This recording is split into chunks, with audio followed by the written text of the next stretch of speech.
And welcome back to the 10 a.m. shift. I'm your host, Willis Love, and we got a lot of things to get to today, especially talking about the upcoming PLE WrestleMania. Things heated up over the weekend after Raw. You know, after Rhea Ripley won the Elimination Chamber, things got hot on X. So there was a lot of tweets going out back and forth between Jade Cargill and Rhea Ripley, and a couple of other wrestlers were chiming in.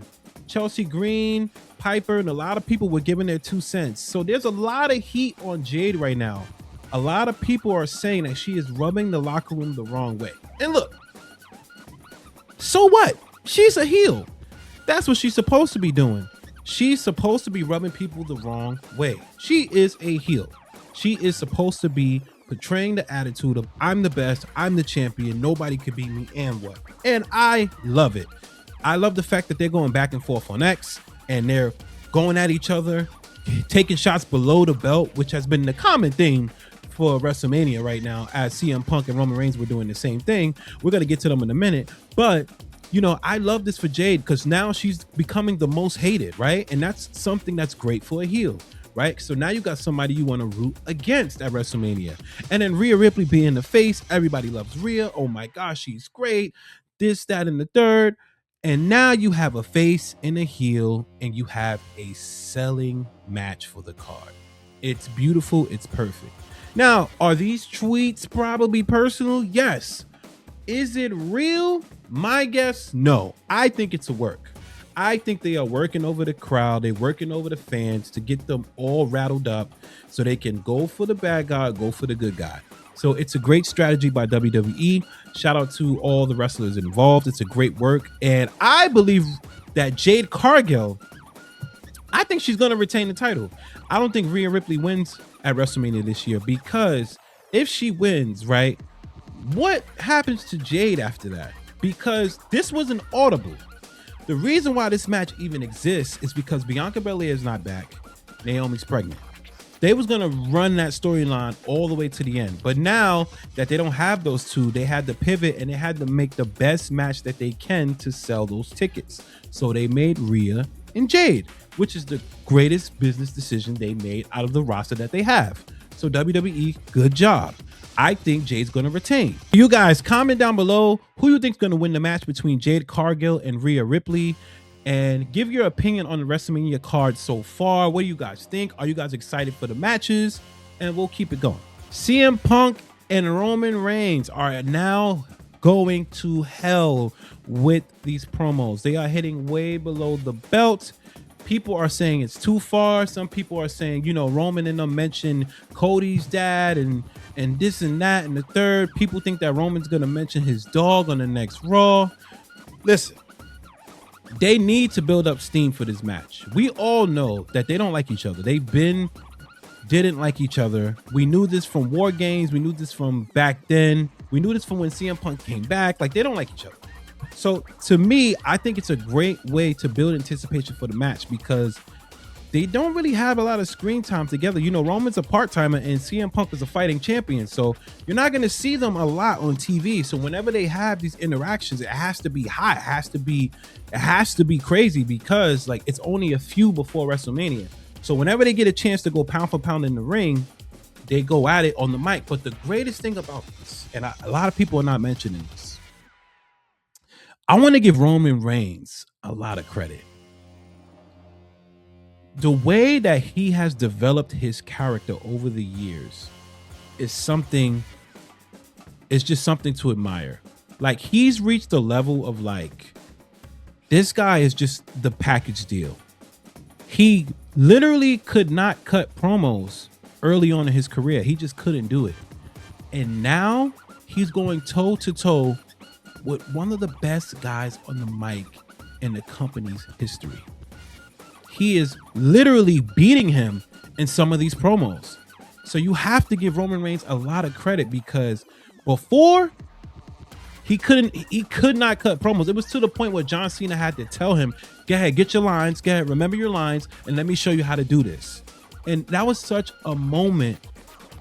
Like, to see that moment live and to see where he is now, it's amazing. So I want to thank Paul Heyman and development for actually spending time on Roman Reigns and developing his all-around package. Something that Jade Cargill can benefit from, right? Having a manager. I think that if she gets a manager, she can do the same thing as Roman Reigns, because they're like the same type of prospect, right? They have a great look, they have a great physique, they can actually wrestle. They're not the greatest in the ring, but they have something. They're just missing that promo piece. So I think Jade Cargill can actually benefit from having a manager, right? Paul Heyman, right? If the vision goes completely haywire and down, I think Paul Heyman should swing towards Jade Cargill and become her manager and actually help develop her mic skills. She might actually learn something from him. So that could be really good. Or even have Natty become her manager, right? Natty's turning heel. She got this whole heel thing going on, which is cool. I don't think it's going to go too far because people are kind of like past her character already. It can be something, but I think she would be better as a manager in a Paul Heyman position. And you have her manage Jade Cargill, right? And you have her work on her promo. That's the only thing that's really missing from her. She has like a catchphrase and a slogan. It's very stereotypical. I don't like it. Some people like it. I don't. But I think she just needs a little bit more work on her character development. And then everything else will come in the ring because she just has that gift. She has that physique. So who's going to win that match? I think in my mind, CM Punk and AJ Lee is going to drop the belt at WrestleMania. And I think Roman Reigns takes that match because the company is just not happy where they are with their numbers, right? They have a deal with ESPN. They haven't been hitting the pinnacles that they want to reach with that platform. So they need Roman Reigns to come back and bring the numbers up. And that gives creative time to actually develop the other characters, right? The other younger talent. Everybody's gun-hoing for that big belt when the mid-carders need to be developing their talent, especially with the younger guys. I think WWE has an opportunity right now because there's so many stars missing. They can lean more on their younger talent and have them actually, show up and actually work. So I think Roman Reigns takes that title and he brings the ratings back up for a little bit. CM Punk goes on a vacation. Seth Rollins is back. I think Seth Rollins continue his feud with him, maybe from a different point of view, like a different angle, because Braun Breaker's gone. So, it might be a whole different thing. But I think Roman Reigns takes that title. He gets the dub at WrestleMania. It's something that we're really not talking about that we should be talking about. The Charlotte Hornets, right? People are like, yo, the Charlotte Hornets are trash. They haven't been good. They got LaMelo. They got this. They got that. I don't think you guys are really paying attention. Right now, understanding, Charlotte Hornets are in the play-in. They're 9, right? Their record is 32-31, right? They're 1 game above 500. Okay, cool. Now, let me tell you something. They are maybe 2 players away from actually being competitive in the Eastern Conference. They're like 2 players away. Maybe a player on their team already is probably a year away from getting to that level. They went on a mini winning streak over the last 2 weeks, and they have been competing their asses off. Like LaMelo's going to be LaMelo, right? The ball game to him is street ball. That it is what it is. He's super talented. He's great.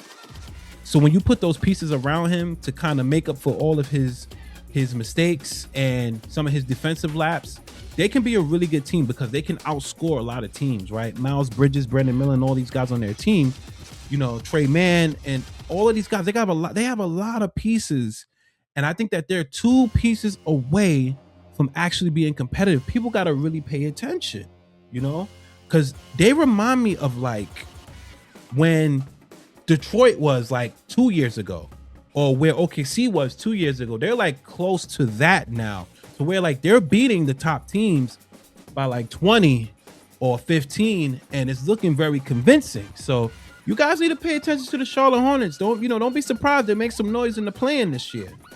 I got them surprising one of those top seeds if they make it in the playoffs, because they're gonna be a tough out because they're young, they're hungry, they haven't been on the platform as much, they haven't had that experience in the playoff as much since they had this new nucleus, this new core. So watch out for the Charlotte Hornets, man. Trust me, LaMelo Ball, let him play. He's doing his thing, but the rest of them, those pieces around him are gluing the team together. They're looking all right.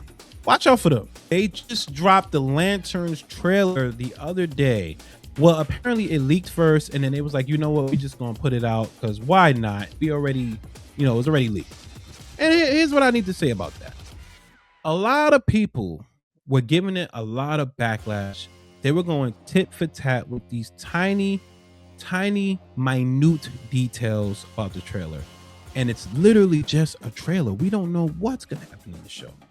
Right? People were like, oh, how is he flying without the Green Lantern energy around him? And why is his suit not completely green? Why is it like brown and black and green?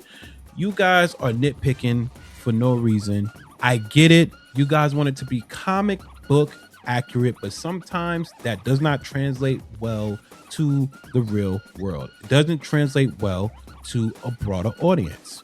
So let them cook. Be patient. Right? Just because you guys don't like the appetizer doesn't mean that the main course is not going to be good. Like, just wait and see. It can be a great show, right?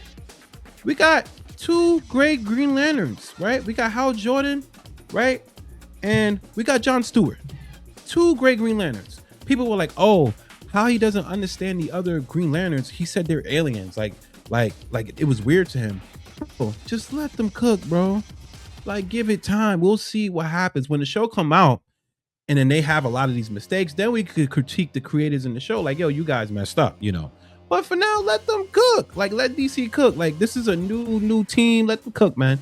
I'm excited to see it. Are you guys excited to see the DC Lantern show? If you guys are excited to see it, make sure you comment down below and let me know what you thought of the trailer. And in Marvel news, Spider-Man Brand New Day trailer is set to release later this month. And this month is March. So later in March, there is an alleged rumor that the trailer will release. I cannot tell you how many times I've heard this rumor every month since they dropped those Doomsday teasers. Listen, I'm going to say it again. Let them cook. Don't rush it. Let them build the anticipation for the trailer, because I'm telling you, it's probably going to blow everyone away. With all the rumors that's been coming out, with all the character cameos, and we got X-Men in the movie, Punisher, Hulk, let them cook. It's going to be a good movie. Spider-Man has always been a great franchise for Marvel and Sony. It's going to be a great movie. So the trailer will drop. And when it drops, everybody's going to be talking about it. We're all going to be reporting on it. So when it drops, trust me, it's going to be good. Are you guys excited to see the Spider-Man Brand New Day movie? Make sure you comment down below. Trust me, this one's gonna be good. Just wait and see. Let them cook, bro. I recently seen a video on a podcast. I forgot which podcast I was watching, but I just thought this was such a dope idea for LeBron's farewell tour. If LeBron doesn't re-sign with the Lakers, they had stated, and you guys comment down below and let me know what podcast that was. They said that LeBron should sign a 14-day contract with every team in the NBA, so that way every team has a chance to have LeBron James on their roster for 2 weeks and fans get to see him play for his last year. I thought this was the most GOAT farewell tour idea I've ever heard. This would be amazing. Like, if LeBron would be open to that, that would be crazy. That would be the greatest farewell tour of all time. If you guys agree with me, make sure you comment, like, subscribe down below, and keep it locked here on the 10 a.m. shift. I'm your host, Willis Love. See you guys on the next one.